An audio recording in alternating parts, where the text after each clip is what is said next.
mwese bamaze gukanguka kandi badukurikiye, reka tubasuhuze. Uwiteka bahire. Ngiye mugiye gufatanya kwiga, nitwa Ndimubandi Benjamin, aho mureke dusenge. Data wa twese udukunda uri mu ijuru, turagushimye kubera imbabazi udahwema kutugirira. Turacyahumeka ku bwawe, izina ryawe rihimbazwe. Muri iki gitondo uradukanguye, turi ahatandukanye. Tubanje twagusaba imbabazi ngo ibyaha twakoze byose kubw'amaraso ya Kristo tubihanagurweho, kandi tugusabye imbaraga kugira ngo mu gihe dusigaje ku isi duhe kuba abaneshi, turwane n'umwanzi, nitugera ku nsinzi tuzahabwa ubugingo buhoraho. Kandi turakwiragije muri iki cyigisho ngo tubere umurinzi, tubere umuyobozi, uduhe umwuka wera aherekeza amagambo mu mitima yacu, kandi abagiye kumva bose ubahe kumigisha yawe. Ngaho ibyo ubona bikwiriye byatuma tubona ijuru, ukomeze ubiduhe tubisabye mu izina rya Yesu, amen. Tugiye kwiga nk'uko twari tumaze kubibabwira, kandi ijambo tugiye kwiga rifite umutwe w'amagambo uvuga ngo ni inshingano yacu kubahisha Imana ubutunzi bwacu. Ni inshingano, ntabwo ari byo tugena, nta nubwo ari byo tuhitamo cyangwa ngo tubyange, ahubwo ni itegeko ry'Imana. Umuntu wese uzi ko Imana ari umuremyi we, ni inshingano ye kubahisha Imana ibyo yaduhaye. Icyigisho cyacu kiraba cyubakiye mu gitabo cy'Imigani, igice cya 3 umurongo wa 9. Haranditse ngo wubahishe Uwiteka ubutunzi bwawe n'umuganura w'ibyo wunguka byose, inyungu izavamo nibwo ibigega byawe bizuzura, kandi imivure yawe izasendera imitobe. Murumva ko aya magambo icyo atubwiye ni itegeko ryo kubahisha Imana ubutunzi bwacu. Abantu kandi baratunze, yaba abatunze byinshi n'abatunze bike, byose bikomoka ku Uwiteka. Noneho itegeko buri wese ahawe ni ukubahisha Uwiteka ubutunzi bwe, kandi ngo n'umuganura w'ibyo wunguka byose. Umurongo wo hepfo ni umusaruro uzazanwa n'icyo gikorwa nuramuka ugikoze neza. Nibwo ibigega byawe bizuzuzwa, kandi imivure yawe izasendera imitobe. Aya magambo tugiye kwiga, katubanze twibaza, Imana idusaba kuyubahisha imitungo yacu ite? Kubahisha Uwiteka imitungo yacu cyangwa se ubutunzi bwacu, nuko tuyiha ku byo dutunzeho, kandi tukabikora tunezerewe. Kadusome muri kino gitabo Imana inzira yagennye ko tuzajya tuyiha ku mitungo yacu tuzinyuzemo. Iyo dusoma mu gitabo cya Zaburi, muri Zaburi mu gice cya 96 umurongo wa 8, haranditse ngo mwaturire Uwiteka ku izina rye rifite icyubahiro, muze mu bikari bye muzanye ituro. Ubwo inzira ya mbere yo kuzanira Imana ku byo dutunze, kandi akaba ari itegeko riyiturutseho, nuko twajya tuyijyanira amaturo. Ni ukuvuga ngo ni nacyo kigaragaza umuntu uyizirikana cyangwa umenya ibyo imukorera. kandi usibye n'Imana, n'abantu ubwabo barazindukirana, kandi uzindutse akaba ashobora kujyana kado cyangwa akajyana ipfukire. Ubwo ni imvugo yakumvuga na bamwe, mbese kugira ibyo ufata ukabijyanira uzindukiye. Ntekereza ko ari umuco kandi mwiza, ariko itegeko ry'Imana ryo rivuze yuko igihe tugiye mu bikari byayo tuyijyanira amaturo. Nanone ushobora gusoma mu gitabo cya Zaburi 76 umurongo wa 11 naho harimo uburyo bubiri. Haravuze ngo muhige imihigo, muhigurire Uwiteka Imana yanyu, abayigose bose bazanira amaturo iteye ubwoba. Urumva nanone ko amaturo hajemo imihigo, kugambirira ibyo wakora, ibyo uzakora, ubikora mu murimo w'Imana, ukabipanga nabyo ukabishyira muri gahunda. Nanone wasoma muri Maraki, mu gitabo cya Maraki, muri Maraki igice cya 3, naho harimo iri jambo. Maraki igice cya 3 umurongo wa 7, uhereye mu bihe by'abasogokuruza wanyu muhora muteshuka mukareka amategeko yanjye timuyitondere. Nimungarukire nanjye ndabagarukira, niko Uwiteka Nyiringabo avuga. Nyamara murabaza muti tuzagaruka dute? Mbese umuntu yakwima Imana ibyayo, ariko mwebweho mwarabinyimye. Nyamara murabaza muti twakwimye iki? Igisubizo, mwanyimye imigabane ya 1/10 n'amaturo. Muravumwa wa muvumo, kuko ishyanga ryose uko mungana mwanyimye ibyanjye. Nimuzane imigabane ya 1/10 ishyitse, mubishyire mu bubiko, inzu yanjye ibe mu ibyo kurya. Ngaho nimubingeragereshe, niko Uwiteka Nyiringabo avuga, murebe ko ntabazabagomorera imigomero yo mu ijuru, kabasukaho umugisha mukabura aho muwukwiza. Aya magambo nanone ayadusomye atwereka uburyo Imana ifitanye ikibazo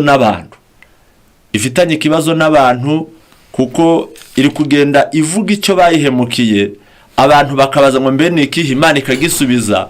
Ariko ikibazo gikomeye kiri hano, kiri kubaza ngo mbese ni Imana iri kukibaza buri muntu wese ngo mbese umuntu yakwima Imana ibyayo?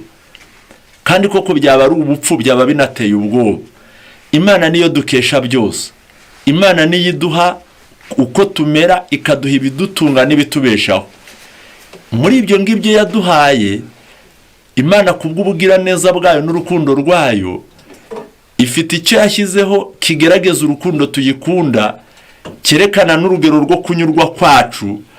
Iravuga ngo mujye mumpa umugabane wa 1/10, mwebwe mujyana 9, ngewe mumpe 1.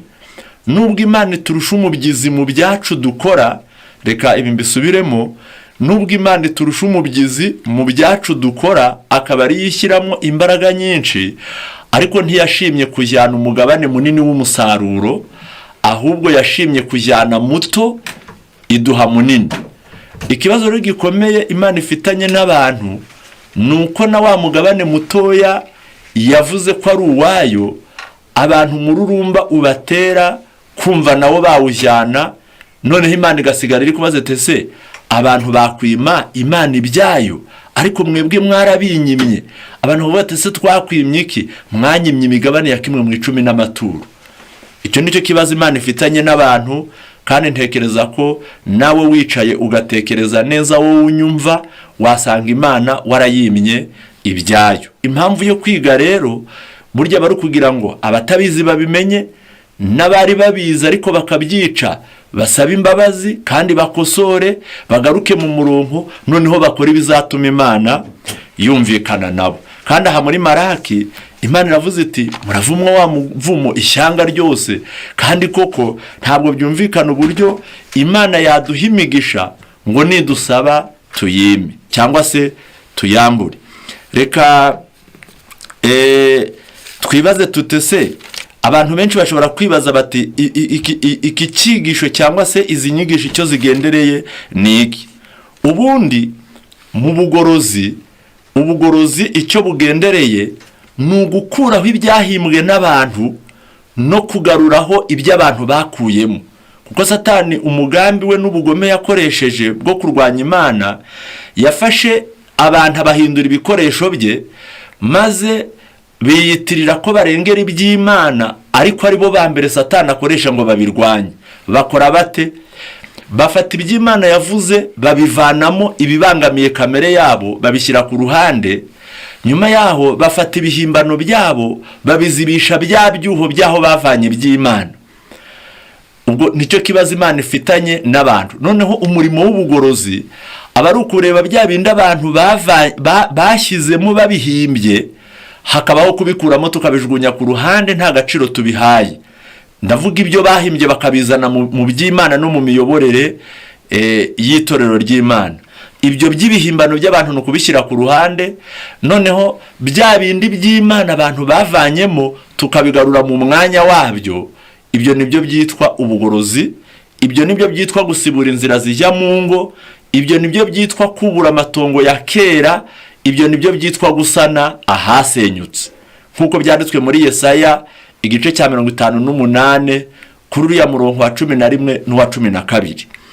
Noneho iyo dusomye muri Bibiliya, reka dusome Imana iri gusaba, ni ukuvuga ngo twe nk'abagorozi cyangwa se nk'ubugorozi icyo bugendereye kuri iyi ngingo, ntabwo kwigisha abantu gutanga ibyabo ari cyo kibazo, ntabwo ari ikibazo rwose, ijambo ry'Imana rirabitegeka. Ahubwo aho ubugorozi buba bushingiye, wenda bushobora no kugonganira n'abandi bafite imyizerere itandukanye, ni icy'ubwo butunzi iyo tumaze kubutanga bugomba gukora, icyo bugomba gukora. Umuntu yakwibaza ati se ko Imana ivuze ngo nimuzane imigabane ya 1/10 inzu yanjye ibe mu ibyo kurya, kandi y'ubwayo yarivugiye yuko itagira ibyikorerwa n'amaboko y'abantu, kwitagikorerwa n'amaboko y'abantu nk'igira ikikennye, yabiri gusaba ibyiki? Mu gitabo cy'ibyakozwe n'intumwa igice cya 17 umurongo wa 24, Imana yaremye ijuru n'isi n'ibirimo byose, iyo kuko ari yo mwami w'ijuru n'isi, ntiba mu nsengero zubatswe n'abantu. 25, kandi ni naho ngendereye, kandi ntikorerwa n'amaboko y'abantu nk'ugira icyo akennye, kuko ariyo yahaye bose ubugingo no guhumeka n'ibindi byose. Ahangaha Imana nibivuze ngo tuzane imigabane ya 1/10 n'amaturo bishyitse inzu yayo ibe mu ibyo kurya, kandi hano ikavuga ngo ntikorerwa n'amaboko y'abantu kigira ikikennye, kuko ariyo yahaye bose ubugingo no guhumeka n'ibindi byose. Ubwo yabiri kudusaba ibyo kuzagira ite? Nanone reka dusome muri Zaburi igice cya 50 umurongo wa 12, haranditse ngo iyaba ngira inzara sinakubwira, kuko isi n'ibiyuzuye ari ibyanjye. Mbese aho narya inyama z'amapfizi cyangwa se nanywa amaraso y'ihene?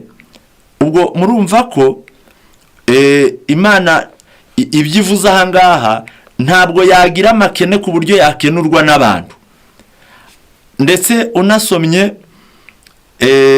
ku murongo wa 9 wa kino gice cya 50 cya Zaburi, haranditse ngo sinzakura imfizi mu rugo rwawe cyangwa isekurume mu biraro by'ihene zawe, kuko inyamaswa zose zo mu ishyamba ari izanjye, n'inka z'ibirarashyamba zo ku misozi 1000, nzinyoni n'ibisiga byose byo mu misozi, inyamaswa zo mu ishyamba ni izanjye. Niho ivuze ngo iyaba ngira inzara sinakubwira, kuko isi n'ibiyuzuye ari ibyanjye. Ubwo ni ukuvuga ngo Imana hari icyo yari igendereye ivuga ngo tuyihe ku byacu yaduhaye, hari icyo yari igendereye, kandi ni ngombwa ko tukimenya. Noneho iyi Imana idusabye ikadusaba gutanga ku byayo, ku byacu tubiyiha, aba ari ukugira ngo bikoreshwe ibintu bibiri. Icyambere bigomba gukora ni ugutuma ubutumwa bwayo bwiza bwamamara bukagera aho butaragera, abantu bakabwirizwa, abantu bakajijurwa, abantu bakavanwa mu mwijima w'icuraburindi bakagezwa mu mucyo w'itangaza. Icyo ni icyambere. Icya kabiri ni ukugira ngo habeho kugabanya imibabaro n'amakuba biri mu isi byazanwe n'umutwaro witwa ubukene, maze imfubyi, abapfakazi, abahunze, abazazaniwe, abafite amakuba y'impande zose, bya bindi twatanze byitwa iby'Imana tubiha Imana bikore muri ayo mashami yombi. Ijambo ry'Imana ryamamazwe, kandi kugira ngo ryamamazwe rigera aho rikwiriye kugera nuko hakenewe umutungo. Nanone abari mu isi baguwe nabi bitewe n'ibyago Satani azana, nabo babona uko bahumeka, babona uburyo baruhurirwa, nibura ubukene bwabo bugabanywe. Niki ijambo ry'Imana ritubwira. Mu gihe itorero rishobora kuba rikoze ibyo byombi, nibwo riba risohoje aya magambo yanditswe muri Yesaya igice cya 60 uhereye ku murongo wa mbere. Haranditse ngo, byuka urabagirane kuko umucyo wawe uje, kandi ubwiza bw'Uwiteka bukaba bukurasiye. Dore umwijima uzatwikira isi, umwijima w'icuraburindi uzatwikira amahanga, ariko Uwiteka azakurasira, kandi ubwiza bwe buzakugaragaraho. Amahanga azagana umucyo wawe, n'abami bazagusanga ubyukanye kurabagirana. Iri tegeko riri kutubwira ngo tubyuke turabagirane rifite icyo rigendereye. Ubusobanuro bw'aya magambo wabusoma mu gitabo cyitwa Guhamagarwa kwacu gukomeye, urupapuro rwa 296. 296 haranditse ngo, byuka urabagirane kuko umucyo wawe uje, kandi ubwiza bw'Uwiteka bukaba bukurasiye. Ni amahirwe y'umukristo kugirana isano na soko y'umucyo, kandi binyuze muri iyo sano nzima agahinduka umucyo w'isi. Abigishwa nyakuri ba Kristo bazagendera mu mucyo nk'uko nawe ari umucyo. Ibyo bizatuma bagenda mu nzira yizewe, ntibazasitara nk'abagenda mu mwijima. Umwigisha mukuru aharatura mu ntekerezo z'abamutega amatwi uburyo babasha kubera isi umugisha, baramutse babaye nk'izuba rirasira iburasirazuba maze rikeyura ibicu n'igicucu cy'umwijima. Umuseke usimburwa n'amanywa, izuba rirabagirana rigashyushya kandi rigakesha ikirere kubw'umucyo wayo, rigereranya imibereho ya Gikristo. Nk'uko umucyo w'izuba ari umucyo, ubuzima n'umugisha ku binyabuzima byose, niko n'abakristo bagomba kuba umucyo w'isi binyuriye mu mirimo yabo myiza, umucyo wo mu maso n'akanyabugabo bahorana. Nk'uko umucyo w'izuba wirukana umwijima w'ijoro maze ukageza ubwiza bwawo mu bibaya n'imisozi, niko n'umukristo azarabagirana umucyo w'izuba ryo gukiranuka wamumurikiye. Imbere y'imibereho ya buri munsi y'abigishwa nyakuri ba Kristo, ubujiji, ubushukanye n'umwijima bizeyuka nk'uko izuba ryeyura umwijima wa nijoro. Ni nako bimeze. Abigishwa ba Yesu bazajya mu birere by'isi bicuza umwijima, bakwirakwiza umucyo w'ukuri kugeza ubwo inzira y'abakiri mu mwijima izamurikirwa n'umucyo w'ukuri. Imana ihimbazwe. Igitandukanye n'ibyo ni imibereho y'uvuga ko ari umwana w'Imana ariko akaba ameze nk'umunyu utagira uburyohe. Abo bigisha batagira umucyo w'izuba ni igicucu cy'umwijima. Abantu bose babasha kuba imiyoboro y'umucyo baramutse bagiranye isano na soko y'umucyo. Nta muntu ukwiriye kubagarira kutizera akoresheje kuvuga amagambo y'umwijima. Buri gitekerezo na buri jambo ry'ibyiringiro ry'akanyabugabo n'umucyo n'urukundo yongera kwizera rigakomeza iryo jambo ryongera kwizera rigakomeza umutima ugashobora guhangana n'umwijima w'iby'umwuka ugose isi. Abakristo nyakuri ni impumuro y'ubugingo itanga ubugingo, kubera ko Kristo atuye mu mitima yabo. Mu kugaragaza ishusho ye bahinduka abana b'umucyo. Imana ihimbazwe. Noneho aya magambo icyo tuyasomeye ni ukwerekana ko iriya mirimo yombi, kwamamaza ubutumwa bw'ukuri ngo bugere aho butaragera bari mu mwijima w'ibinyoma bavemo, n'umurimo w'ubugiraneza wo gufasha abamerewe nabi, ibyo byombi iyo bihuriye rimwe nibwo abantu baba barabagiranye wa mucyo nk'uko tubitegetswe muri aya magambo. Noneho burya iyo dutanze ibyacu iyo Imana iri kuduhamagarira gukiranuka mu byacu, mu butunzi bwacu, ntabwo ari ukugira ngo yikungahaze, kuko twasomye ngo yabaye ngira inzara sinakubwira, kuko isi n'ibiyuzuye nibyo Uwiteka mfite aho nakora. Ahubwo Imana iduhamagarira gutanga kugira ngo biriya bintu byombi tubikore. Tubwirize ubutumwa, abari mu mwijima bajye mu mucyo, kandi abamerewe neza bababaye nabo babashe kubona agahenge. Noneho kadusubire kuri rya jambo twatangiriyeho, nkuko twababwiye icyigisho cyacu ariho cyubakiye, wubahisha Uwiteka ubutunzi bwawe. Ni mu Migani, ni cya gice cya 3 umurongo wa 9. Reka dusome aya magambo asobanura uburyo twakubahisha Uwiteka ubutunzi bwacu. Ni muri iki gitabo cyo guhamagarwa kwacu gukomeye, ipaji y'199. Haranditse ngo iby'Imana dusaba bikwiriye kuza imbere y'ibindi byose. Utaragura ibyo kurya, utaragura imyambaro, utarubaka inzu, utari winezeza ngo ushyiremo imitako, iby'Imana dusaba bikwiriye kuza mbere y'ibindi byose. Hepfo harakomeje ngo ishyira ikiganza cyayo ku bintu byose yahaye umuntu binyuze mu bugiraneza bwayo no kuzura kwayo, ikavuga iti isi n'ibiyuzuye ni ibyanjye, kandi ubu butunzi ni ubwanjye. Bikoreshe mu guteza imbere umurimo wanjye, mu kubaka ingoma yanjye, kandi umugisha wanjye uzaba kuri wowe. Uko niko Imana ivuga. Ese koko mwebwe aho muri hatandukanye ntabwo mwemeranya n'iyi nyandiko yuko Imana ariyo iduha ubutunzi, ko Imana ariyo idufasha? Aya magambo kugira ngo muyumve, reka nsome hano muri iki gitabo paji 194. Haranditse amagambo avuga ngo ubutunzi ni ibintu byose bihuza intekerezo, maze bigatwara umuntu ingamira ntiyite ku Mana no ku kuri. Ubwo bari gusobanura umurongo wo muri Matayo 6:19 ngo timukibikira ubutunzi mu isi, aho inyenzi n'ingeso ziburya, kandi abajura bacukura bakabwiba. Ubutunzi ni ibintu byose bihuza intekerezo, maze bigatwara umuntu ingamira ntiyite ku Mana no ku kuri. Umukiza wacu yatanze umuburo usobanutse urebana no kwirinda kurundanya ubutunzi bwo mu isi.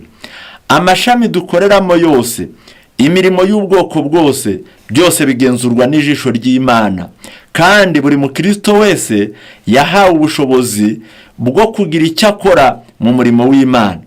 Yaba ari mu mirimo yo mu murima, mu bucuruzi, cyangwa mu bucungamari, abantu bazabazwa imbere y'Imana uko bakoresheje neza kandi bakiranuka itaranto zabo. Ubwo ni ukuvuga ngo ntawe usigaye. Mu mirima, mu bucuruzi, cyangwa mu mirimo yose waba ukorera abandi, yaba wikorera, amashami yose waba ukoreramo, Imana ijisho ryayo irariguhanze. Hepfo aravuze ngo bazabazwa imbere y'Imana iby'imirimo yabo, nk'uko umugabo urubwiriza kandi akigisha ijambo ry'Imana azabazwa uko yabikoze. Hepfo haranditse ngo ubutunzi bwarundanijwe mu isi buzahinduka umuvumo, ariko ubutunzi bwashyizwe mu kubaka umurimo wo kwamamaza ukuri, kugira ngo Imana ihabwe icyubahiro no kugira ngo imitima ikizwe, ntabwo buzaba umuvumo, ahubwo buzaba umugisha. Ubutunzi ni ingenzi mu guteza imbere ubutumwa bwiza, kandi kubera ko abantu bamwe bahawe ubushobozi bwo gushaka ubutunzi kurusha abandi, bagakwiriye gushyira ubwo butunzi abagenza, kugira ngo umukiza ubwo azatunguka azagarurirwe ibye n'inyungu yabyo. Buriya iri jambo rirakomeye. Niba wowe ufite ubushobozi bwo gushaka ubutunzi, ijambo riravuze ngo ubwo butunzi yubushyira abagenza, kugira ngo babubyaze umusaruro, igihe Yesu azagaruka aje kukumurikisha, uzamwereka ibyo yaguhaye hamwe n'umusaruro. ni ukuvuga ngo ibyo ufite niba bizihanisha abantu binyuze mu bugiraneza cyangwa se gutuma umucyo w'ubutumwa bwiza ugera ku bari mu mwijima, umusaruro uzavamo niba abizera bazaba barakijijwe, noneho Imana uzayereka ibyo yaguhaye n'umusaruro wabiturutsemo. Hepfo, abantu biteguye kandi bifuza gushora mu murimo w'Imana bazahirwa mu mihati yabo bakoresha bashaka amafaranga. Imana yaremye isoko y'ubutunzi. Iri jambo ni ryiza.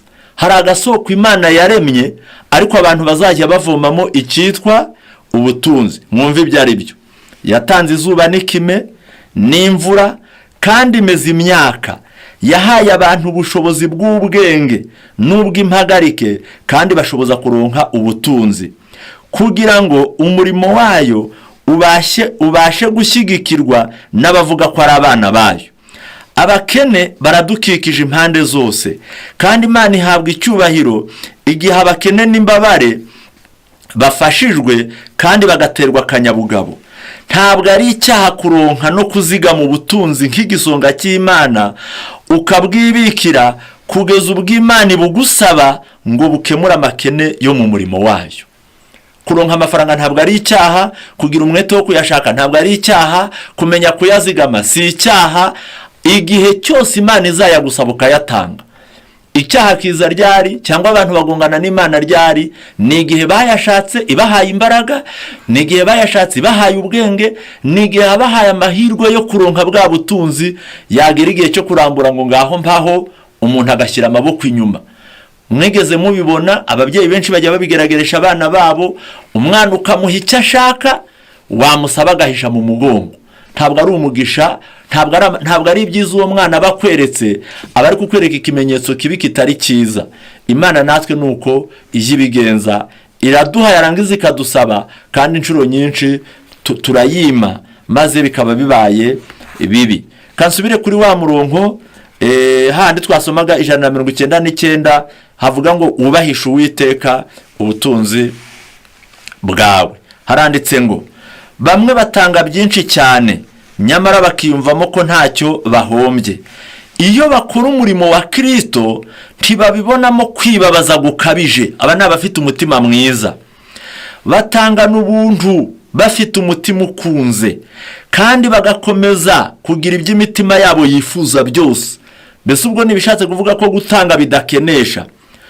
Imana irabireba. Iyo bakora n'impamvu ibatera gukora, Imana ibyitaho, kandi ntabwo bazabura ingororano ikwiriye. Nuvuga ngo hari abantu bajya batanga, bakanatanga byinshi kandi ntibumve bababaye, cyane cyane ko bazi yuko icyo bari gukora kizabageza ku musaruro, ngo bagasigarana ibibahagije. Igitabo kiravuze ngo iyo bakora umurimo wa Kristo ntibabibonamo kwibabaza gukabije. Aba ni ikinyuranyo cya babandi banditswe mu bihamya by'itorero, umuzingo wa 2 ipaje ya 44. Burya rero abeza n'ababi bagenda babangikanye, abumvira n'abatumvira bagenda babangikanye, abanyuzwe n'abivovota bagenda babangikanye. Niyo mpamvu buri muntu wese yahawe uburenganzira bwo guhitamo uko azaba. Reka abangaba nabo mbasome tubagereranye maze mwumve. Hano turasomye ngo iyo bakora umurimo wa Kristo ntibabibonamo kwibabaza gukabije, batangana ubuntu bafite umutima ukunze, kandi bagakomeza kugira iby'imitima yabo yifuza. Mwumve n'aba ngaba maze uhitemo abo uzaba nkabo. Haranditse, haravuga ngo ni buhamya muzingo wa 2 w'igifaransa page ya 43 kugeza 44. Haranditse ngo le seul moyen que Dieu ait établi pour faire avancer sa cause, c'est de répandre ses bienfaits sur les hommes. Uburyo bumwe rukumbi Imana yateganije kugira ngo umurimo wayo uzatere imbere, ni ugusesekaza imigisha yayo ku bantu. Nibwo buryo Imana yateganije. Il envoie le soleil et la pluie. Imana ijya yoherereza abantu imvura ni izuba n'imvura. Il fait pousser les plantes. Imana niyo imeza imyaka.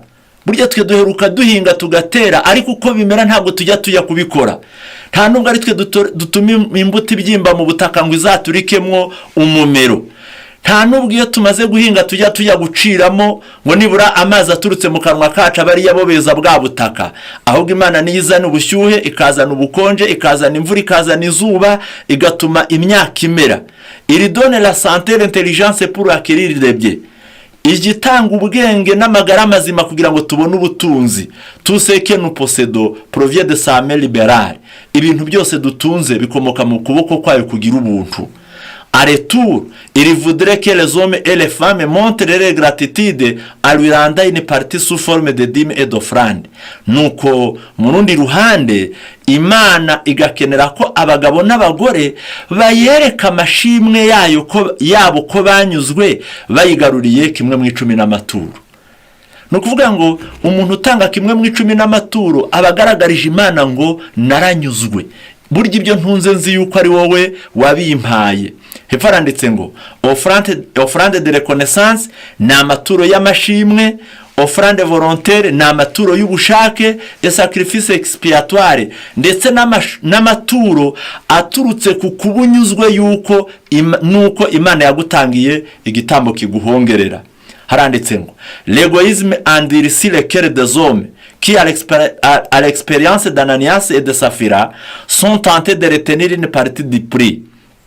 Kwikunda kujya kunangira imitima y'abantu bakigana Ananiya na Safira maze bagashukishwa kwigumanira umugabane w'ibyabo, tout en prétendant se soumettre aux règles de la dîme, kandi bakakomeza kwirarira yuko bakiranuka ku gutanga kimwe mu 10.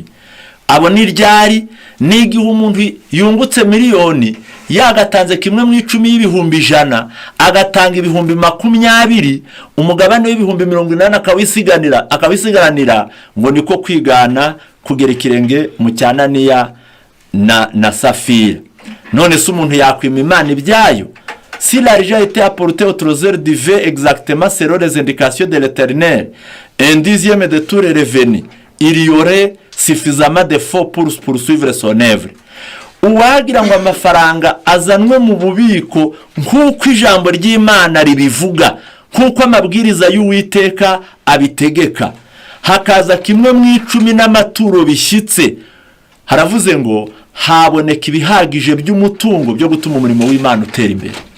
Kandi koko pe, urebye abantu bakora, yaba ukora agahembwa buri kwezi, hari abahembwa menshi, hari abageza muri miliyoni, hari abagira 500, hari abahembwa 100, hari abahemba 30, hari abacuruza bafite amabotike manini bakaranguza, abandi bakadetaya, abandi bagacuruza kudutete.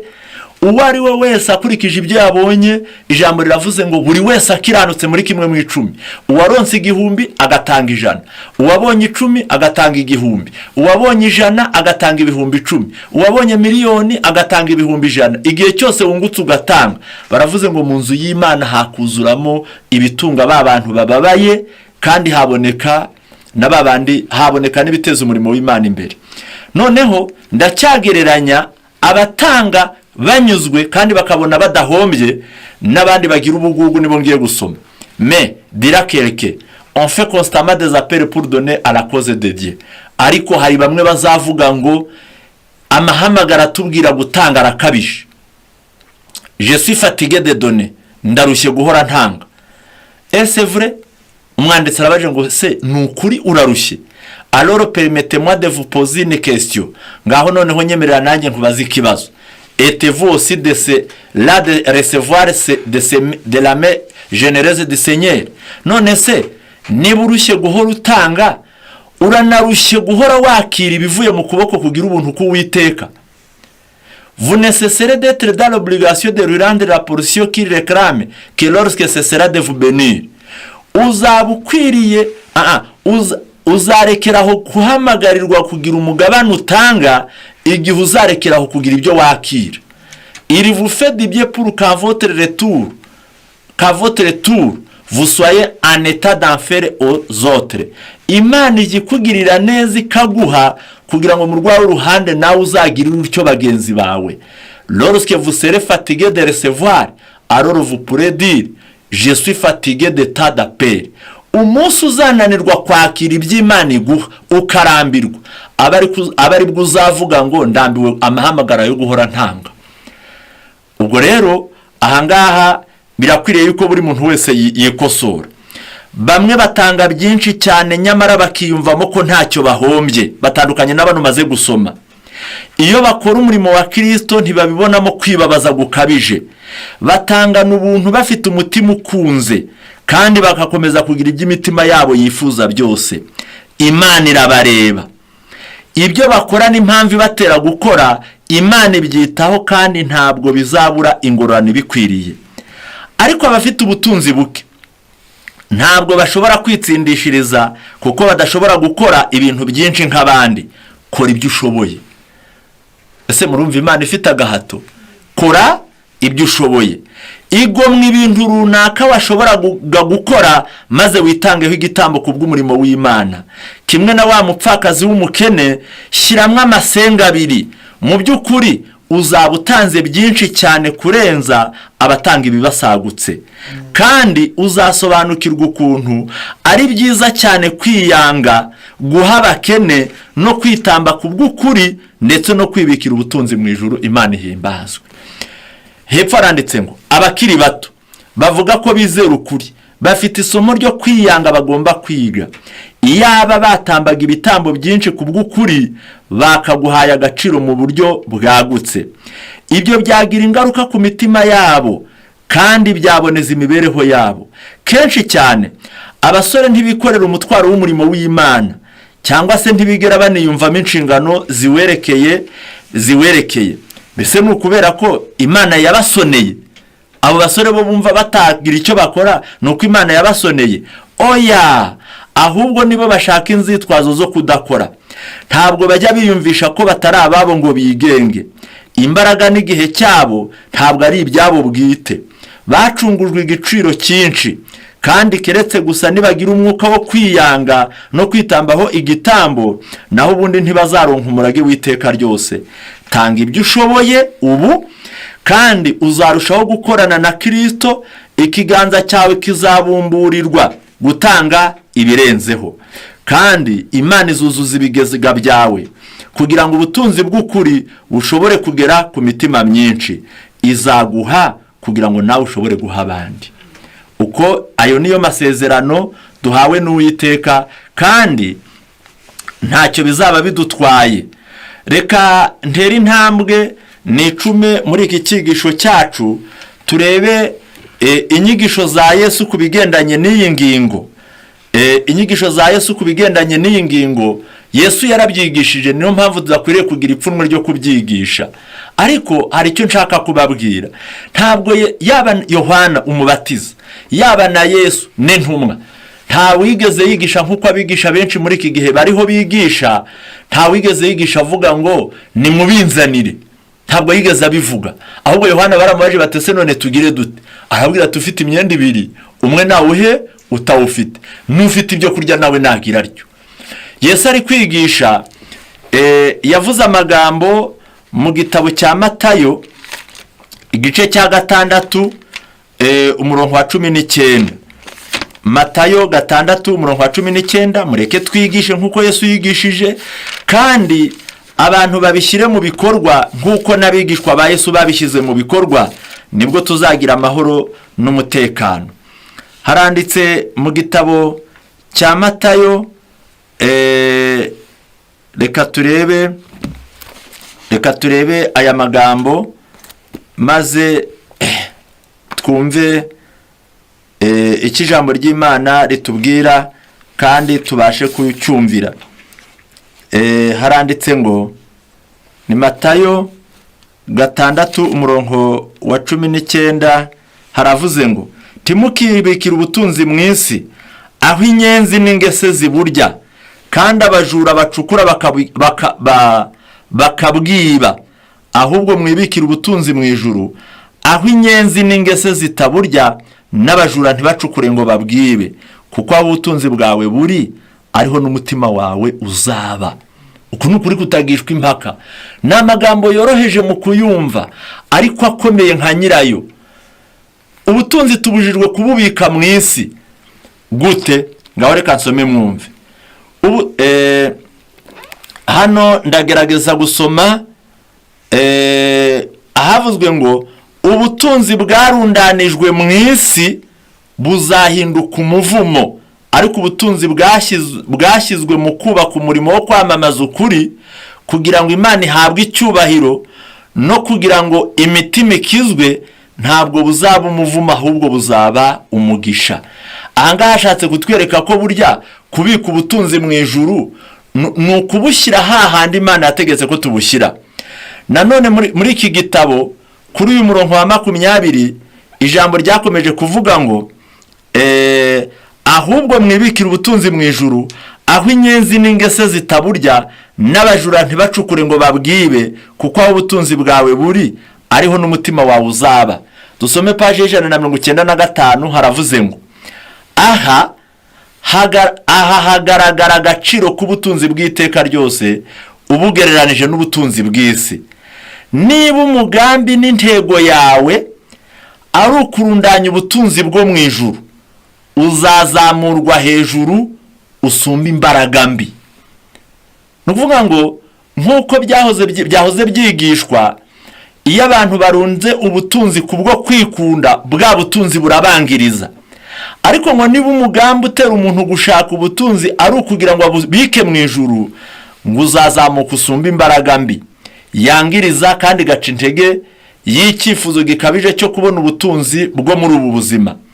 Kwibikira ubutunzi mu ijuru bizatunganya imico, bizakomeza ubugiraneza n'imbabazi mu muntu, bitera urugwiro, impuhwe ndetse n'urukundo rwa kivandimwe.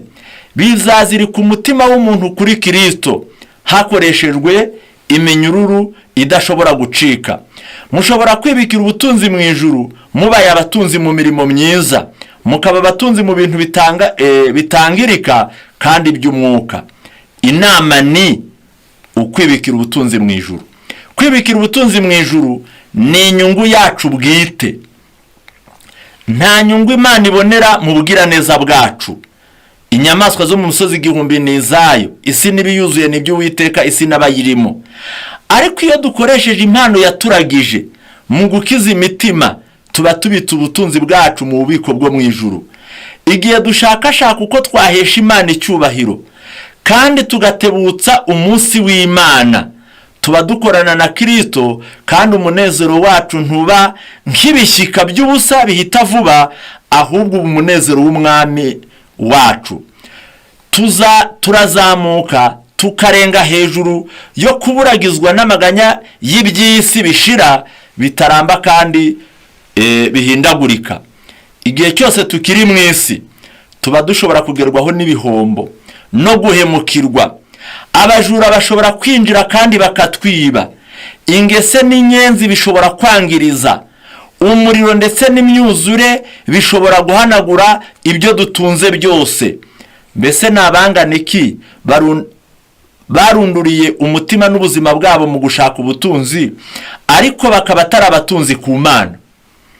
Kandi iyo ingorane zibisutseho maze ubutunzi bwabo bukayoyoka, usanga ntacyo bizigamiye. Buriya iki ni ikibazo gikomeye cyane. Uramutse ugize ibyago, ibyawe bikanyagwa, ibyawe bikajyanwa n'ibiza, utaragize icyo utanga mu buryo bwo gufasha abakene cyangwa mu guteza umurimo w'Imana imbere, ngo byose biba bigiye kandi ntacyo wazigamye. Baba bazimije byose, ubutunzi bw'iki gihe n'ubw'iteka ryose. Ibintu byose biri ku isi bishobora kuyoyoka mu kanya nk'ako guhumbya, ariko nta kintu na kimwe gishobora guhungabanya ibiri mu ijuru. Imana idufashe kandi duhe ubwenge bushoboye kumva no kwiyumvisha. Hano kugira ngo iyi ngingo nyiveho ngane kuyisoza, ndasoma ipaje 196 iki gitabo cyo guhamagarwa kwacu gukomeye. Haranditse ngo bari gusobanura isomo ryo mu Migani 10 umurongo 22 rivuga ngo umugisha Uwiteka atanguzana ubukire kandi nta mubabaro yongeraho. Gute? Nta kintu na kimwe cyatuzanira ibyiza hatabayeho umugisha w'Imana. Icyo Imana ihiriye kiba gihawe umugisha. Ibiramambu ibikumukiranutse afite biruta ubutunzi bwinshi bw'abanyabyaha benshi. Bike birimo umugisha w'Imana nibyo bigira umumaro waguka ukagera kure cyane. Ubutunzi bw'Imana ubuntu bw'Imana buzatuma bike bikora ibikomeye mu nzira nyinshi. Igihe tuzirundurira mu mishinga yo kubaka ubwami bw'Imana, nayo izita ku mishinga yacu.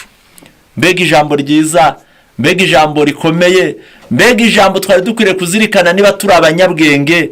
Igihe tuzirundurira mu mishinga yo kubaka ubwami bw'Imana, nayo izita ku mishinga yacu. Mbese uragira ngo wowe n'Imana ninde wagira umubyizi munini mu byawe? Imana ishyize mu kuboko kwayo byakwiyongera kandi byabona umugisha, ariko ngo izinjira mu mishinga yacu ari uko natwe twinjiye mu mushinga w'ubwami bwayo. Imana yaduhaye imigisha y'agaciro mu burabyo bworoheje bwo mu mirima no mu mpumuro zabwo ziduhumurira neza. Yatatse buri karabyo kose ubwiza kuko ariyo munyabugeni ukomeye. Uwaremye ibintu byiza byo mu byaremwe azakorera umutima ibyiza bihebuje. Imana ikunda ibifite ubwiza kandi izarimbisha imico yacu ubuntu bwayo bukungahaye. Imana ihabwa icyubahiro.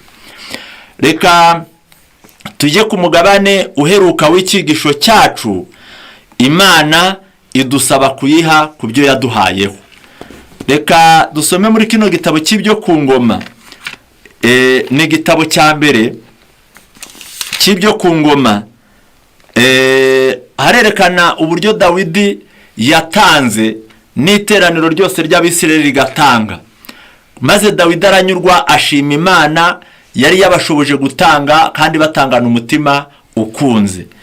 Haranditse n'igihe yari ari gutegura ibyo kubaka inzu y'Imana kandi we yamaze kubwirwa ko ntacyo azakora ahubwo bizakorwa n'umuhungu we. Haranditse ngo umwami Dawidi abwira iteraniro, ni urwa mbere rw'ibyo ku ngoma igice cya 29 umurongo wa mbere. Umwami Dawidi abwira iteraniro ryose ati, umuhungu wanjye Salomo uw'Imana itoranije wenyine aracyari umwana, ntarakomeza intege, kandi umurimo urakomeye, kuko iyo nzu y'inyumba itazaba iy'abantu ahubwo izaba iy'Uwiteka Imana. Njyewe niteguye inzu y'Imana yanjye uko nshoboye kose, nshaka izahabu z'ibintu by'izahabu, n'ifeza z'ibintu by'ifeza, n'imiringa y'ibintu by'imiringa, n'ibyuma by'ibintu by'ibyuma, n'ibiti by'ibintu by'ibiti, n'amabuye yitwa shohamu, n'ayandi mabuye yo guhunda, n'amabuye arabagirana, n'ay'amabara menshi n'ay'igiciro cyinshi y'amoko yose, n'amabuye yitwa marimari atagira akagero. Kandi rero kubw'urukundo nkunze inzu y'Imana yanjye, kuko mfite ubutunzi bwanjye bwite bw'izahabu n'ifeza, mbuhaye inzu y'Imana yanjye busage ku byo natunganirije inzu yera byose. Mbega umutima ugira ubuntu! Yari afite ibyo yita ingaragari, abana be yarabagabanije, asigarana ubutunzi bwe bwite. Agiye gupfa aravuga ngo mbihaye Uwiteka. Hepfo aranditse ngo n'itaranto z'izahabu za Ofire 5,000, n'itaranto z'ifeza itunganijwe 7,000 zo gutera ku nsika. Avuze byinshi, nyuma yaho abona kuvuga ijambo rivuga ngo nuko rero uyu munsi ninde wemeye kwitanga ku Uwiteka? Maze abatware b'amazu ya ba sekuruza, n'abatware b'imiryango y'Isirayeli, n'abatware batwara 1,000, n'abatwara 100, n'abatware b'imirimo y'umwami batangana umutima ukunze. Umurongo wa 10 reka bariho njya. Nicyo cyatumye Dawidi ashimira Uwiteka imbere y'iteraniro ryose, aravuga ati, Uwiteka Imana ya sogokuruza wacu Isirayeli uhimbazwe iteka ryose. Uwiteka gukomera n'imbaraga n'icyubahiro no kunesha n'igitinyiro ni ibyawe, kuko ibiri mu ijuru n'ibiri mu isi ari ibyawe. Ubwami ni ubwawe Uwiteka, ushyizwe hejuru ngo ubusumba byose. Ubutunzi n'icyubahiro ni wowe biturukaho, kandi ni wowe utegeka byose. Mu kuboko kwawe harimo ububasha n'imbaraga, kandi kogera no guhesha bose imbaraga biri mu butware bwawe. None rero Mana yacu turagushima, dusingiza izina ryawe ry'icyubahiro. Ariko nkanjye ndinde n'abantu banjye byatuma dushobora gutura tubikunze dutyo rwose, kuko byose ari we biturukaho, kandi ibyawe akaba ari byo tuguhayeho. muri make iyo turi gutanga ntabwo tuba tugize ubuntu bwinshi cyane, kuko ibyo Imana yaduhaye nibyo tuba tuyihayeho. Mbese mu by'ukuri umuntu akugabiye akaguha inka 20 utari ufite n'imwe, yagera iwawe agasanga uri gukama ukamuha icupa rimwe ry'amata, ubwo wakwirata cyane ngo ugire ubuntu? Mu by'ukuri oya. Imana iri kudusaba ngo tuyihe, ngo Dawidi we yari abizi neza, amenya ko ubutunzi buyiturukaho, maze aravuga ngo ibyo waduhayeho natwe nibyo tuguhaye. Ibyo tuguhayeho nibiturutse muri bwa butunzi bwawe. Reka nsoma aya magambo ari mu bihamya by'itorero, ni umuzingo wa 3 urupapuro rwa 420. Hari amagambo ahari, reka nyasome. Ni umuzingo wa 3, usome aya magambo aba ariyo dusorezaho. 421 haranditse ngo abakristo bibagirwa ko ari abagaragu ba shebuja, ko baba bo ubwabo igihe cyabo n'ibyo bafite byose ari ibye. Abenshi barageragezwa maze bagatsindwa n'uduhenda abana Satani abereka, bagashora imari yabo aho izabungukira inyungu nini cyane. Nyamara hariho bake cyane bazirikana iby'Imana ibasaba, maze umurimo wabo wa mbere bakawugira gukemura ibikenewe byo mu murimo wayo, maze ibyo bifuza ubwabo bakabikemura mu mwanya wa nyuma. Aba ni abakristo beza. Hari n'abandi bake cyane bashyira umutungo wabo mu murimo w'Imana bigendanye n'uko batungishijwe. Noneho abandi abenshi bakoresha amafaranga yabo bagura imitungo baba bagomba kubanza kugurisha mbere y'uko bashaka kuwushora mu murimo w'Imana, bityo bakaba bawukoresheje mu buryo bufatika. Ibi babigira urwitwazo rutuma bakora ibintu bike cyane mu murimo w'umucunguzi wabo. Mwumva abantu ko barimo imigabane myinshi, bamwe barageragezwa bagatsindwa, abandi batanga ubutunzi bwabo bakaba umurimo w'Imana ariwo bagira nyambere. Abenshi cyane bakagira ibyo banza kugura ngo bazatanga nyuma, ariko babisabwa bakabyimana. Hepfo haranditse ngo abenshi bakoresha amafaranga yabo kugura imitungo baba bagomba kubanza kugurisha mbere y'uko babasha kuwushora mu murimo w'Imana, bityo bakaba bakoresheje mu buryo bufatika. Ibi bagira urwitwazo rutuma bakora ibintu bike cyane mu murimo w'umucunguzi wabo. Aba bacukuriye amafaranga yabo bayataba mu butaka, nk'uko wa muntu uvugwa mu mugani yabikoze. Biba Imana 10 ikihamya ko ari icyayo, kandi iyo bayibye nabo ubwabo baba biyibye ubutunzi bwo mu ijuru. Mbega kwiba Imana natwe ngo tuba twiyibye. Muri iki gitabo harimo amagambo menshi tutabona umwanya wo gusoma, ariko hari aho banditse baravuga ngo Imana yabonye ibyiza ngo ari uko twayiha 1/10, maze 9 tukarisigarana, kandi ngo ibyacu bigira umugisha ari uko iby'Imana tumaze kubitanga. None ikindi kibi kuruta ibindi byose ngo ni uguhangara ubutunzi uzaraga abana bawe, ukaba warashyizemo na 1/10 wagombaga guha Imana wakiyimye, ngo nibwo bibyara ingorane zikabije. Reka dusabe Imana uyu murongo twize cyangwa twubakiyeho icyigisho cyacu wongere ugaruke mu ntekerezo zacu. Hamwe twasomye ngo wubahishe Uwiteka ubutunzi bwawe, n'umuganura w'ibyo wunguka nibwo ibigega byawe bizuzura. Reka Imana yo mu ijuru yirukane ubugugu mu mitima yacu. Buri muntu wese yumve ko inshingano ye ya mbere ari uguteza imbere ingoma y'Imana, maze ubwami bw'Imana tubwagure, abababaye bamererwe neza ku bwacu, nidukiranuka tuzahabwa ubugingo kubw'ubuntu bwa Kristo mu izina rya Yesu. Amen.